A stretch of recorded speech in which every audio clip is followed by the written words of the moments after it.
Hello and welcome to a special Firstpost conversation, growing concerns about a new age of American imperialism around the world. First, the United States captured a sitting president from Venezuela. Now they're talking about taking over foreign territories elsewhere, like in Greenland and Canada. These actions seem to have put Latin America on edge. This is a region that is very close to mainland United States. It also features prominently in Donald Trump's latest foreign policy doctrine, what he calls the Monroe Doctrine. Now, Trump says he wants unassailable American dominance in the Western Hemisphere. And as he showed in Venezuela, he's not afraid to flex his military muscle. But what does this approach mean for the rest of the region, and how are his plans unfolding in Venezuela? Let me put these questions to my guest, Mr. Iván Duque Marquez, who's the former president of Colombia. He led the country from 2018 to 2022, and his presidency also overlapped with the first term of Mr. Donald Trump. Thank you so much, Mr. Marquez, for speaking to us on Firstpost. Well, it's a great pleasure to be with you. Now, in the lead up to the operation that I just mentioned, you had supported the US strikes on the alleged drug boats near Venezuelan waters. And in the past, you have called for an operation to oust Mr. Maduro as well. But considering how things have unfolded since then, the fact that Maduro's handpicked deputy is still in power, have you changed your opinion of that operation, or you still stand by it? So let me try to put this in a broader frame. The first thing is the operation against Nicolás Maduro was lawful since he was indicted in the United States for narco trafficking. He's not legitimate, and he was not a legitimate president in Venezuela. In fact, he stole 3 elections in a row, and he was the equivalent in Latin America to a Slobodan Milosevic, a systematic violator of human rights, someone who had practiced genocide, and who had silenced any voice against his administration, having many of the leaders in the democratic resistance to leave Venezuela, and triggering one of the most horrendous, massive migration mobilizations ever in Latin America due to the lack of opportunities and the destruction of social capital. So I think the operation against Maduro, I support it, and I will continue to support it. Now, Delcy Rodriguez is not a legitimate president, but we understand that it is part of the U.S. strategy to stabilize the country, to recover the country, and to guarantee a successful transition to democracy. Those 3 elements can overlap. So it's very important that the world and the United States understands that Delcy Rodriguez is going to try to play games to preserve power. But I think there's enough knowledge about her and her inner circle. So I think the United States will put pressure for the release of all political prisoners, to the dismantle of all the repression apparatus, to guarantee the return of all the democratic resistance leaders, and to stabilize this into what should be the sequence of the calling of free elections and guarantee the transition. But also having in mind that there has to be some kind of a board that guarantees that all this sequencing happens with transparency and guaranteeing the rights of the Venezuelan people. And the person who has to be also in that table is Edmundo González, who's now the legitimate president of Venezuela, who won the election in 2024. So it's very important to understand the sequence. And yes, we will support. And I think the message that we are trying to give also to the United States, thanking for the operation, is yes, it was very important that the tyrant is out, but now the tyranny has to be dismantled. But have you seen steps towards that end being taken? I ask because President Trump has not mentioned anything about freedoms or democracy in Venezuela. He's also ruled out the possibility of a popular politician, the opposition leader Machado, from returning to Venezuela. Instead, all the focus has been on the oil resources in Venezuela, and he brought together those oil bosses to discuss what they could invest in the country. So the conversation right now seems to be around Venezuela's resources, not necessarily democracy or freedoms in the country.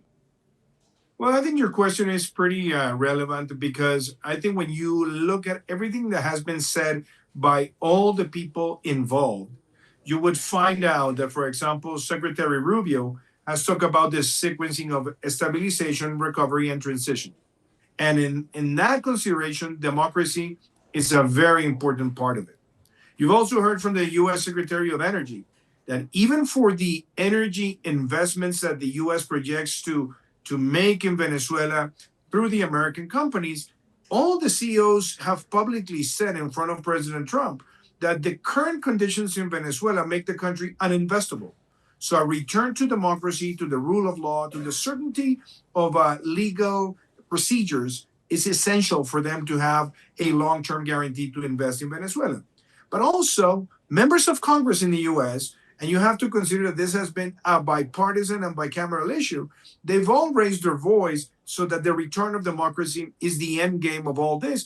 Also, having rule of law and having to reestablish and maybe re-engineer the Venezuelan military forces. Because it's very important to understand that there's no rule of law in Venezuela today, that there are no credible institutions in Venezuela today, that it was literally a criminal organization that was running the country. So you have to basically solve this puzzle, try to have a sequencing to rebuild the institutions, to rebuild confidence, and that won't happen without a transition to democracy. But the other thing is, when you look at polls that have been practiced in Venezuela in the last weeks, Maria Corina Machado has more than 78% of the popular support in the country. So if there were new elections, she will win by a landslide. And she's the only credible leader with enough citizen support that can, after this sequence of events, guarantee a new birth of institutional stability in Venezuela. So I think the US knows this in detail, but they also know they have to stabilize by putting all the pressure to all the remnant leaders of the tyranny so that they can move forward with this agenda, and that they know that if they don't follow this agenda, they will also be taken to US courts, since most of them have been indicted. So I think there has been a part of pragmatism in all this, but I believe the idealism has not been lost, and without the return of democracy, Venezuela will not be investable. Right. Let's also take a step back now and look at what the attack on Venezuela and the operation to capture Maduro means for the larger region, because a number of countries in Latin America did condemn it as foreign intervention and an unlawful operation on foreign soil. Do you think that what happened in Venezuela would perhaps embolden President Trump to consider similar operations elsewhere? You all hinted at operations in Cuba, in your country, Colombia. Do you see this template being replicated elsewhere in Latin America? Well, yeah, I think what you're asking has to be also to be disaggregated, because first of all, Venezuela was not a sovereign country when Maduro was ruling the country. Venezuela was already invaded by enemies of democracy, by enemies of the rule of law, and was also turning into a safe haven for terrorist organizations that also violated the Venezuelan sovereignty. FARC people were there. ELN members were there, Hezbollah members were there, even people that were close to the Islamic State had been in Venezuela in the last 12 years that Maduro was in office.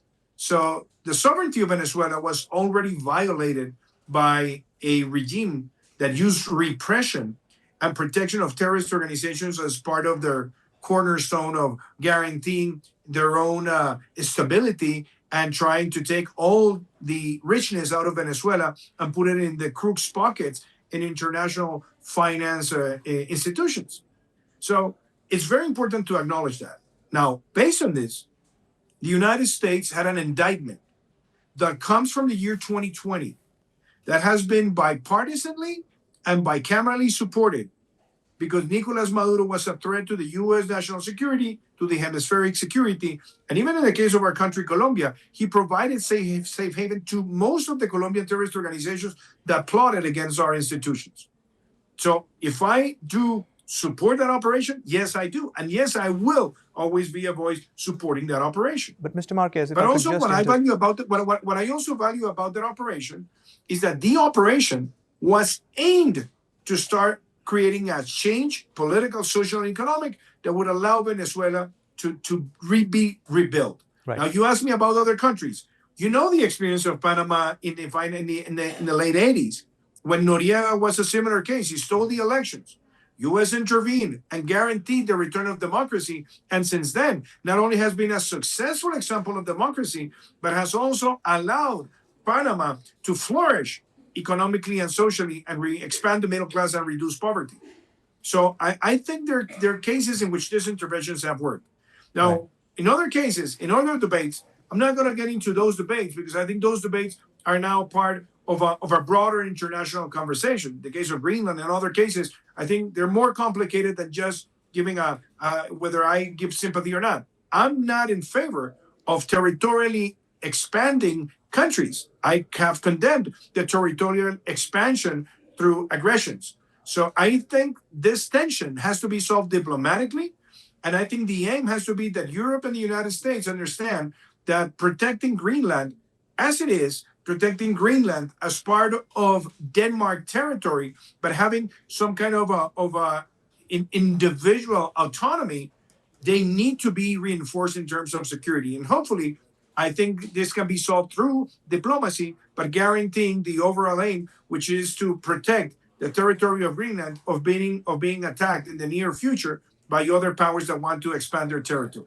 Right. Now, you say that this was a lawful attack, but I have to push back on that. You were president of your country in 2022 when the Russians invaded Ukraine, and you were one of the few people in your hemisphere who openly condemned that and called what was a brutal genocide, I believe were the words that you used on what Russia was doing in Ukraine.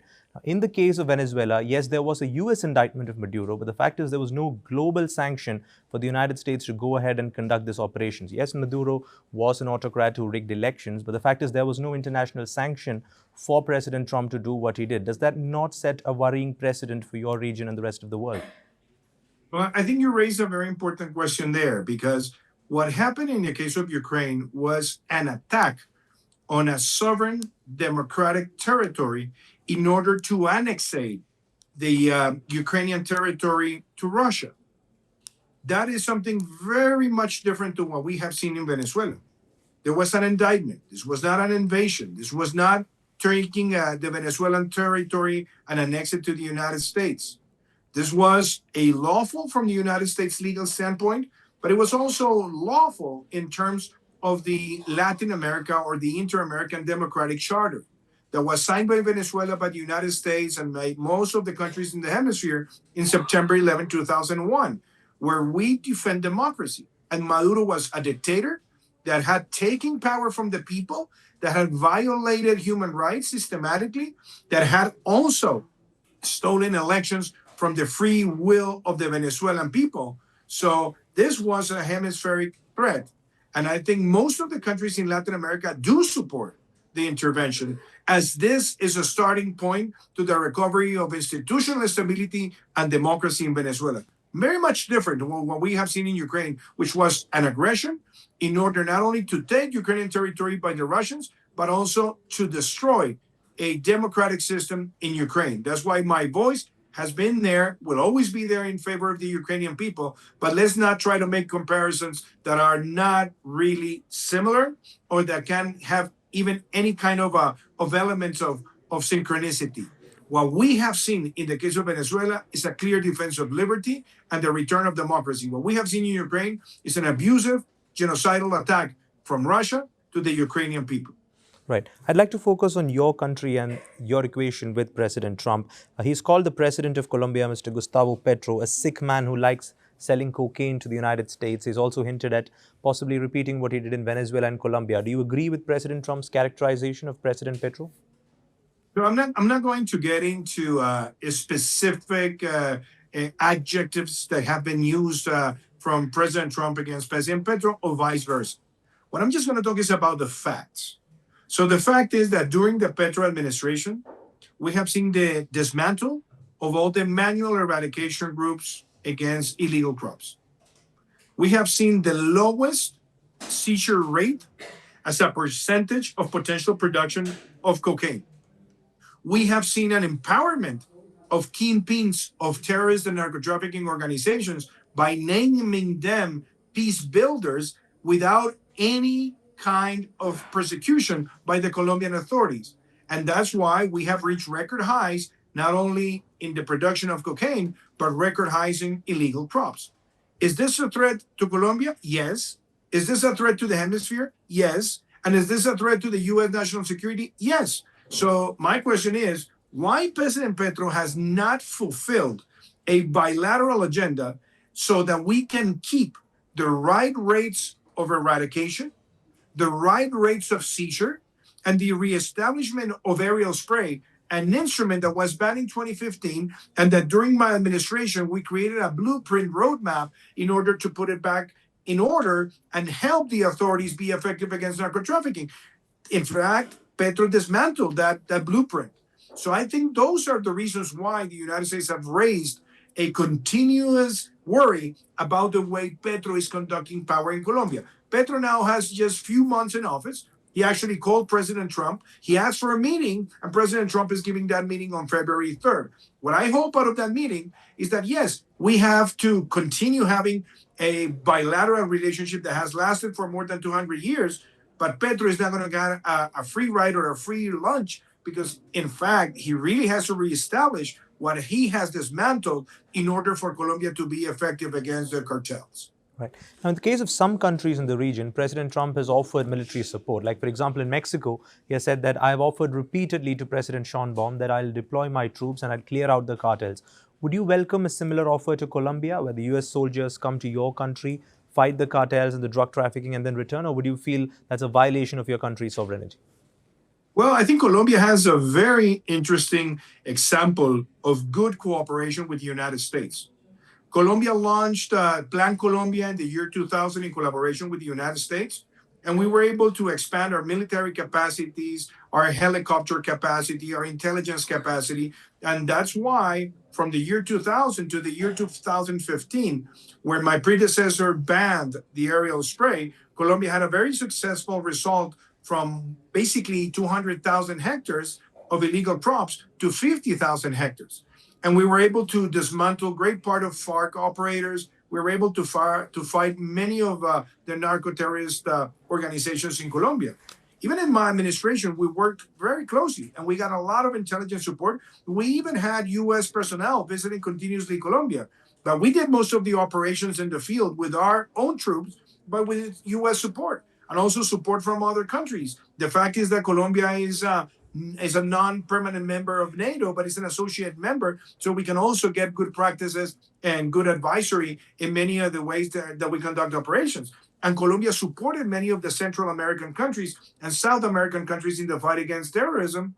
And we were the leaders with the United States of the Orion campaign in the Caribbean that was also aimed to destroy vessels and planes transporting drugs. And it was pretty much an experience of deterrence that was quite successful. Right. So Colombia has a good story from the past and also during my administration. And I think helping Mexico fight the cartels with much better intelligence, with much better equipment, and even with more lethal means of precision against the kingpins of the cartels, I think that will be beneficial to Mexico, as long, obviously, as in the field are implemented by Mexican personnel, but with the U.S. support. So Right. I will always support U.S.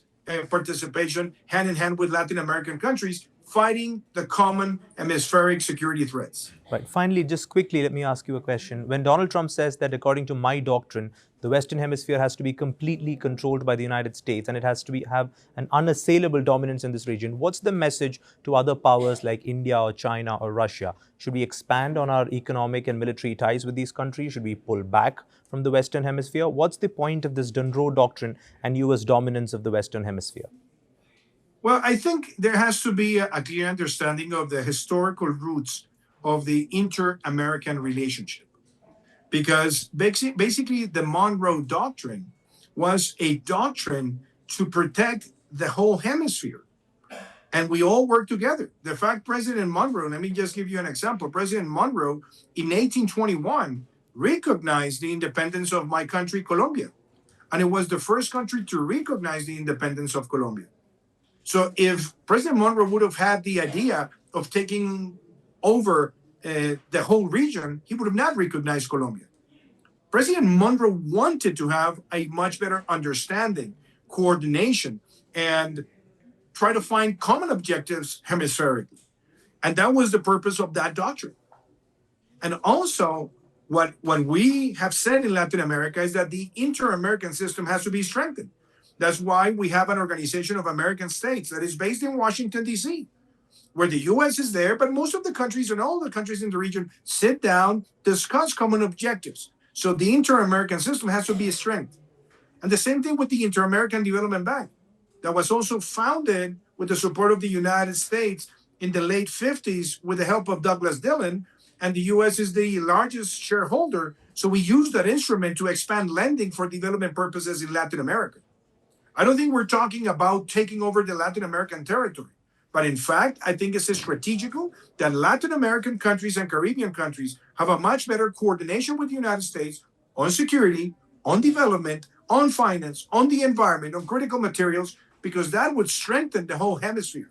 And let me say this again, in order to have the whole hemisphere in a much greater condition, again, it needs to have permanent coordination. And that implies fighting the common threats. But it also implies having co-responsibility. Because yes, we have to fight narco trafficking from the Latin American side, from the Colombian side. But also we expect the United States to do much more in terms of reducing consumption so that both elements can go hand in hand.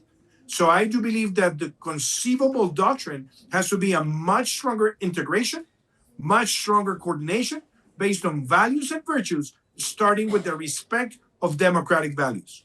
Right. Mr. Marquez, you seem to be confident that President Trump does have a playbook for what he's doing in Venezuela. That all we're seeing right now is a stabilization program which will eventually lead to free and fair elections and a liberal regime taking over in Caracas. We haven't seen indications of that yet, but let's see how things unfold in Venezuela. Thank you so much. Well, let me just add something. I think what needs to occur in the following weeks is the full liberation of all political prisoners. Right.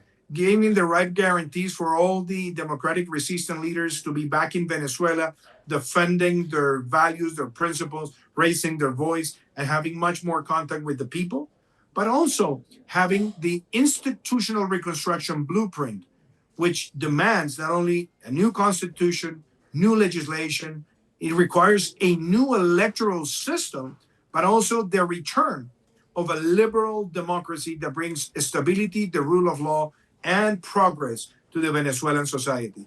I am glad that Secretary Rubio has raised the stabilization, reconstruction, and transition as elements of the blueprint, and that they can overlap. Well, I think the acceleration of all this may allow Venezuela, maybe by the end of the year, to be experiencing the first great breaths of liberty that are demanded by the people. Well, some of the political prisoners have been released. Let's see if more are, and what sort of long-term impact this operation and the capture of Maduro will have on the region. Thank you so much, Mr. Marquez, for speaking to us on Firstpost.